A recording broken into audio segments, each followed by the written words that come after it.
ರಾಜಧಾನಿ ಘೋಷಣೆ ಸಚಿವರಿಂದ ಸರ್ಕಾರಕ್ಕೆ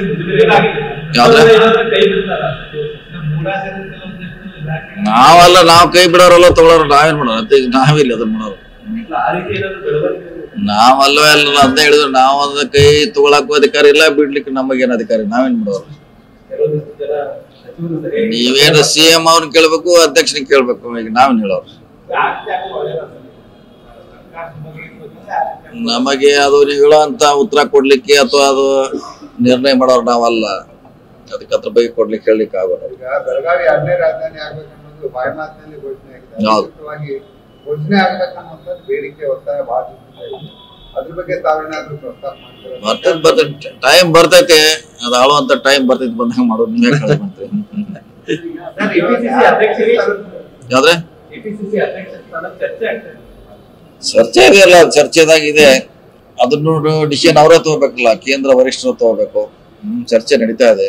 ನಿಮ್ಮ ಹೆಸರು ಪ್ರಸ್ತಾಪ ಆಗಿದೆ? ಪ್ರಸ್ತಾಪ ಏನಾಗಿಲ್ಲ, ಇನ್ನು ಚರ್ಚೆನ ಆಗಿಲ್ಲ, ಸ್ಟಾರ್ಟ್ ಆಗಿಲ್ಲ. ಚರ್ಚೆ ಆದಾಗ ಅದ್ರ ಬಗ್ಗೆ ಚರ್ಚೆ ಮಾಡೋಣ.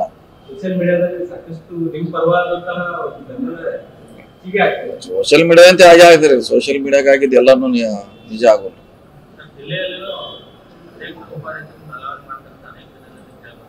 ಇದೆಲ್ಲ ಲಿಸ್ಟ್ ಹೋಗಿದೆ, ಬದ್ಮಾಗ ನೋಡೋಣ. ಅದು ಲಿಸ್ಟ್ ಇದೆಯಲ್ಲ, ಅದು ಸುಮಾರು ಅಧ್ಯಕ್ಷ ರಾಜ್ಯದಲ್ಲಿ ಬದಲಾವಣೆ ಅಂತ.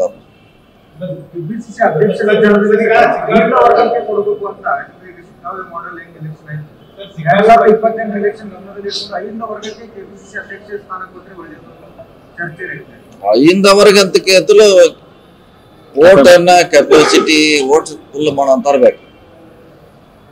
ಐದಾನ ಅಂತ ಹೇಳಲಿಕ್ಕೆ ಆಗೋಲ್ಲ, ಅಥವಾ ಮುಂದುವರೆದ ಅಂತ ಹೇಳಕ್ ಆಗೋಲ್ಲ. ಅವ್ರೆ ಅವನು ಪಾಪ್ಯುಲರ್ ಇರಬೇಕು, ವೋಟ್ ಅನ್ನ ಆಕರ್ಷಣೆ ಮಾಡುವಂತ ಕೆಪಾಸಿಟಿ ಇರಬೇಕು.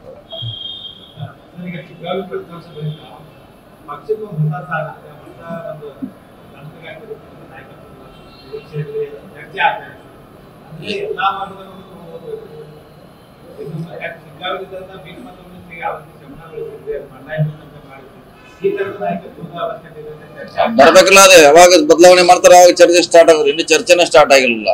ನೀವ್ ಹೇಳುವಂತ ವಿಚಾರ ಮಾಡುತ್ತೆ ಗಮನದಲ್ಲಿಟ್ಟ ಮಾಡ್ತಾರೆ. ಬಹುಶಃ ಮಾಡಬಹುದು, ಮಾಡ್ಲೇಬೇಕಾಗ್ತದೆ. ವೇಟ್ ಮಾಡೋಣ.